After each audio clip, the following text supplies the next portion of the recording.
امام کسائی کے پاس ہارون رشید کا پتر پڑھنے لگا. ایک دن امام صاحب وضو کر رہے تھے تو ہارون رشید کا بیٹا پیر دھلا رہا تھا. ہارون رشید گھوڑے پہ گزرا وہاں سے.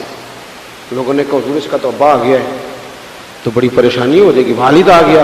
حضرت فرمانے لگے آ گیا تو پھر کیا کرے.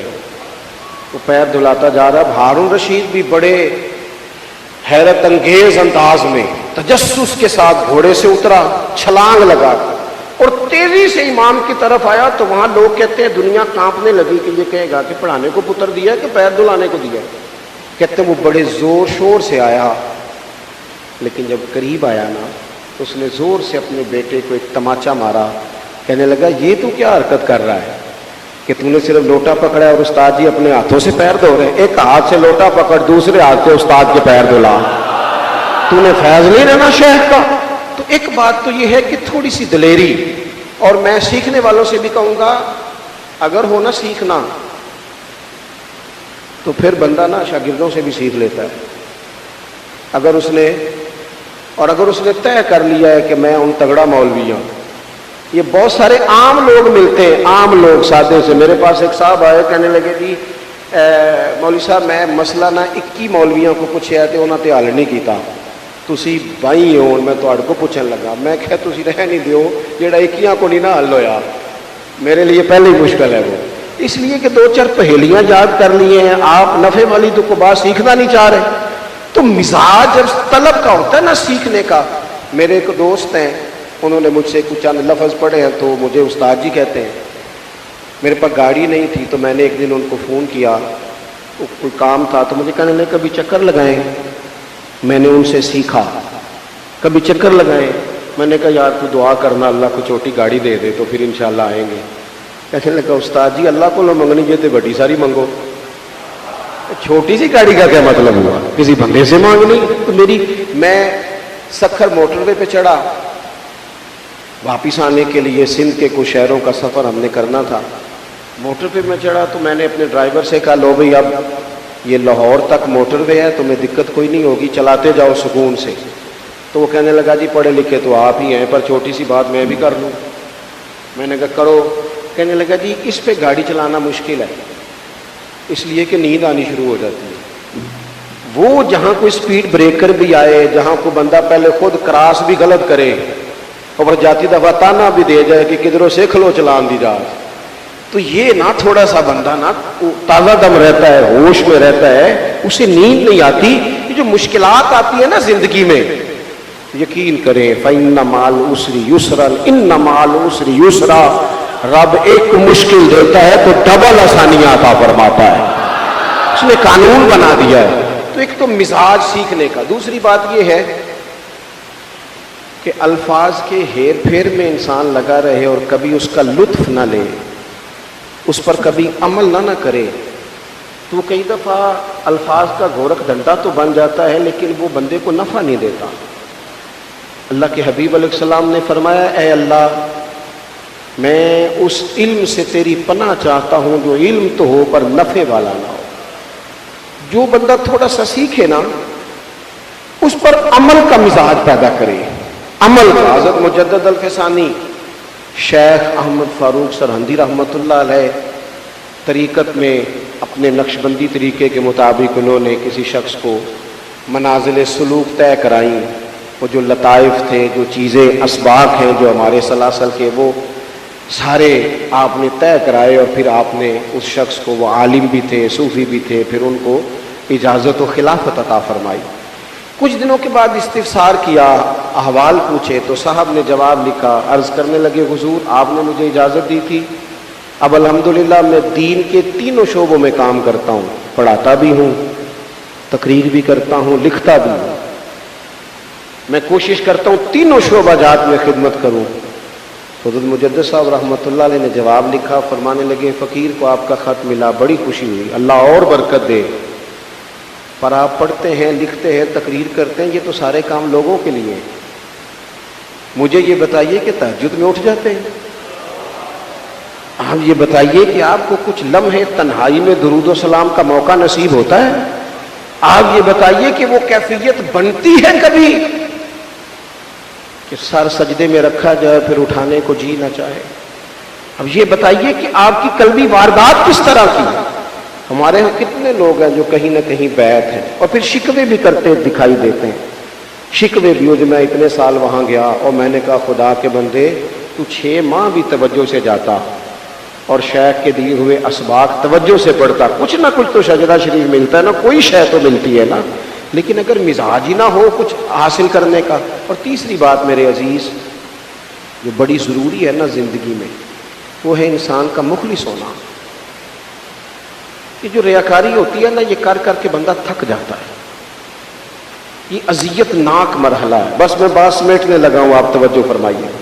یہ اذیت ناک مسئلہ ہے. یعنی میں مثال دے رہا ہوں سمجھانے کے لیے. کسی آدمی کو بوجھ بنا کے پگڑی رکھنی پڑے نا سر پہ, وہ چند لمحوں میں تھک جائے گا. لیکن اگر کوئی سمجھے کہ یہ حضور کی سنت ہے, یہ نبی کریم کا طریقہ ہے, اس کی طبیعت کے ساتھ وہ چیز میچ ہو جائے گی. آپ جب کوئی کام بھی بوجھ بنا کے کرتے ہیں تو وہ آپ کو تھکا دیتا ہے, تھکاوٹ آنے لگتی ہے. لیکن اگر آپ اپنے کام کو شوق بنا لینا, آپ کا کام شوق بن جائے. بڑی تھوڑی تنخواہ ہوتی ہے مدرسین کی, آج بھی تھوڑی ہے, ضروریات کے لحاظ سے آج بھی تھوڑی ہے. لیکن میں نے دیکھا ہے کچھ لوگ ایسے ہیں جو 40 سالوں سے 50 سالوں سے پڑھا رہے ہیں, پڑھانا چھوڑتے نہیں. اور حضرت سید صاحب رحمۃ اللہ علیہ جیسے لوگ, سید ابو البرکات شاہ صاحب جیسے لوگ جو 18 گھنٹے پڑھاتے تھے, شاگرد نے کہا رات کو پڑھنا, کا ٹھیک ہے آ جاؤ رات بھی پڑھنا. یہ بھلا کیوں تھا؟ یہ اگر انسان نے صرف تنخواہ کے لیے کام کرنا ہو تو پھر تو بھائی 1 بجے سے پہلے لوگ سامان سمیٹ لیتے ہیں سارا. لیکن کیوں اتنی محنت ہوئی؟ اس لیے کہ وہ جو یہ پڑھاتے تھے وہ ان کا شوق بن گیا. یہ مخلص لوگ تھے, مخلص. ان کا مزاج. سید محمود رضوی صاحب رحمۃ اللہ علیہ کہتے ہیں رمضان شریف میں نا سید صاحب تراویح پڑھ کے گھر تشریف لے گئے. 1-2 گھنٹے ہی ہوئے تھے آرام کرتے ہوئے, تھوڑی دیر میں سحری ہو جائے گی. تو ایک بندے نے دروازے پہ دستک دی. میں نے دروازہ کھولا تو کہنے لگا سید صاحب ہیں. میں نے کہا یار ابھی آرام کے لیے تشریف لے گئے, بتاؤ. وہ حضرت بھی آواز سن کے باہر تشریف لے. کیا بات ہے بھائی؟ کہنے لگا حضور ایک مسئلہ پوچھنا تھا. علامہ محمود رضوی صاحب کہتے ہیں میرا خیال تھا کہ اس وقت رات کو بیوی سے کوئی جھگڑا ہوا ہے, خدا نہ خواستہ کوئی طلاق کے لفظ کہہ بیٹھا, اب گھبرا کے مفتیان کرام کے دروازوں پہ دستک دے رہا ہے. لیکن اس نے تو بڑا عجیب مسئلہ پوچھا. سوتوں کو جگا کے کہنے لگا جی مسئلہ یہ پوچھنا تھا کہ اگر رمضان میں عشاء کے فرض جماعت سے نہ پڑھے جائیں تو کیا وتر پڑھے جا سکتے ہیں؟ کہتے ہیں اس نے سوال پوچھا تو میری آنکھیں سرخ ہو گئیں. یہ کوئی اتنی مشکل بات تھی, سویرے پوچھ لیتا, کون سا قیامت آنے لگی. کہتے سید صاحب موجود تھے, بولا کچھ نہیں. میں نے کہا جناب حضرت سے پوچھ لو. تو حضرت فرمانے لگے بھائی اگر اس نے جماعت سے فرض نہیں پڑھے تو بہتر ہے کہ وتر بھی جماعت سے نہ پڑھے, کوئی اور میرے لیے بات کو چاہے. اس نے کہا جی نہیں کچھ نہیں. حضرت تشریف لے گئے اندر. کہتے میں نے اس کا بازو تھاما اور میں نے کہا یار کیا تجھے کسی نے بتا دیا تھا کہ سویرے تو نے فوت ہو جانا ہے؟ بزرگ آدمی ہے, سارا دن کام کیا اور 20 رکعت تراویح بڑھاپے میں بھی کھڑے ہو کے پڑھی, اور ابھی گئے ہیں آرام پر, تھوڑی دیر کے بعد وقت ہو جائے گا نماز کا. عجیب آدمی ہو. فوراً تم نے سوال اس طرح کو کہنے لگا جی حضور آپ ٹھیک کہہ رہے ہیں, مجھ سے غلطی ہو گئی, لیکن میں نا یہاں سے گزر رہا تھا تو گھر نظر آیا, تو گھر نظر آتے مجھے سوال بھی یاد آ گیا تو میں نے کہا پوچھ ہی نہ لوں. کہتے میں اسے ڈانٹ ہی رہا تھا ابھی کہ حضرت پھر واپس آ گئے اور مجھے آ کے کہنے لگے محمود مسئلہ میں نے بتایا, تمہیں کیا تکلیف ہے؟ تمہیں کس نے کہا اس کو ڈانٹنے کو؟ کیا مسئلہ ہے؟ کہتے حضرت نے مجھے اچھی طرح ڈانٹ پیٹ دیا, پوری طرح جلال میں. اور پھر اس شخص سے کہنے لگے معذرت چاہتے ہیں بھائی آپ اپنے گھر جائیں. کہتے ہیں جب وہ چلا گیا تو پہلے غصے میں تھے, پھر میں نے ان کی آنکھوں میں عجیب روشنی دیکھی اور میں نے ان کے بوڑھے ہاتھوں کو اٹھ کے اپنی کمر پر آتے دیکھا, اور پھر میری کمر پر اور سر پر ہاتھ پھیر کے کہنے لگے محمود خدا کا شکر ادا کرو کوئی دین کی بات پوچھنے آیا, اللہ کا شکر ادا کرو کسی نے آ کے ہم سے دین کی بات پوچھی. میں تو چلا گیا تھا سونے کے لیے, ایک اور نیکی میرے حصے میں لکھی کہ میں نے کسی کو دین کی بات بتائی. جب آپ پر چیزیں طاری ہو جاتی ہیں, دیکھو ذوق شوق زندگی کا حسن ہوتا ہے. جو لوگ تھکی اکتائی باتیں کرتے ہیں نا, میں مختلف شہروں میں جاتا ہوں تو لوگ بعض اوقات وہاں کے مقامی خطیب صاحب کی، عالم صاحب کی کسی بات کا شکوہ کرتے ہیں کہ جناب آپ دیکھیں یہاں یہ ہوتا ہے، تو میں ان سے کہتا ہوں کہ میں 2 گھنٹے کے لیے آیا ہوں، میں گیا، یہ یہاں آپ کو جب بھی ضرورت پڑے گی یہی عالم آپ کے پاس آئے گا، لہذا گنجائش پیدا کریں، فروغ محبت میں کچھ تھوڑا کردار ادا کریں۔ تو 3 باتیں آپ کی خدمت میں عرض کی، ایک تو شوق علم کا ہو، ہم علماء کے پاس جائیں تو کچھ سیکھنے کا مزاج لے کے جائیں، کچھ سیکھنے کا، بڑی جلدی ایسی اینک نہ لگائیں کہ جس سے بدگمانیاں جنم لیں، انسان ہے سارے ہی، بڑی ساری کمزوریاں رہ جاتی ہیں، لیکن ہمارا نقص یہ ہے کہ ہم اپنی ساری کمزوریوں سمیت اپنے آپ سے پیار کرتے ہیں، اور دوسرے کی ایک نظر آ جائے تو ہمیں گھینا آنی شروع ہو جاتی ہے۔